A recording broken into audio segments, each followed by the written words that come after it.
గాంధారి కిలా. నిజంగా ఒక రాతి గోడ కట్టడాలతో చాలా అద్భుతమైనటువంటి ప్రదేశం ఇది.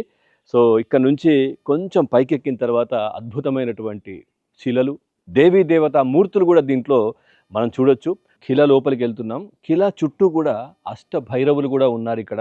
సో ఈ కిలాను పూర్తిగా రక్షించడానికి ఆ దేవతల ఆ భైరవుల ఆధీనంలో ఈ కిలా కూడా ఉంటుంది అని చెప్పేసి కూడా ఇక్కడ ఉన్నటువంటి స్థానికులు పూజారులు కూడా చెప్తున్న పరిస్థితి. ఇక్కడ మనం చెప్పులు వదిలేసి ఇక్కడ నుంచి, అంటే దేవీ దేవతా మూర్తులు ఉంటాయి కాబట్టి ఇక్కడ మనం వదిలేసి ఇక్కడ నుంచి లోపలికి వెళ్దాం. సో ఇక్కడ నుంచి మనం లోపలికి రాగానే ఎంట్రన్స్ ఇది.